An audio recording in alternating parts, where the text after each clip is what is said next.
რატომ უნდა დააკვირდეთ menstruალური ციკლის ფერს? menstrualur ციკლს ბევრი რამის თქმა შეუძლია თქვენს ჯანმრთელობაზე, განსაკუთრებით თუ მის ფერს დავაკვირდებით. მოდით ვნახოთ, რას ნიშნავს თითოეული მათგანი. წითელი, იდეალური ბალანსი, თუ შენი menstruatsiya მუქი ან ღია წითელია. ეს ნიშნავს, რომ სისხლი ახალია და ჰორმონალური ბალანსი წესრიგშია.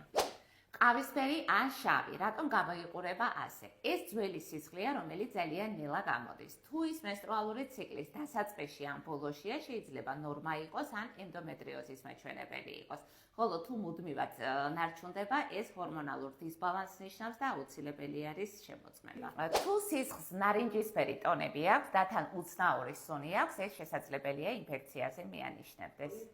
ვარდისფერი შესაძლებელი არის მიუთითებდეს ესტროგენების დაბალ დონეზე, რაც ზოგჯერ არასწორი კვების, სტრესის ან ანემიის ბრალია. მწვანე ან ყვითელი ფერები. ეს ფერები ხშირად ბაქტერიულ ინფექციაზე მიუთითებენ. განსაკუთრებით თუ მას ახლავს უსიამოვნო სუნი, ხოლო პაციენტს აწუხებს წვა და ქავილი, უმჯობესია ვიზიტი გინეკოლოგთან არ გადადოთ. menstruatsiyis ფერის ცვლილება ზოგჯერ პირველი ნიშანია იმისა, რომ სხეულში რაღაც იცვლება. ამიტომ მნიშვნელოვანია, რომ დროულად მიაქციოთ ყურადღება.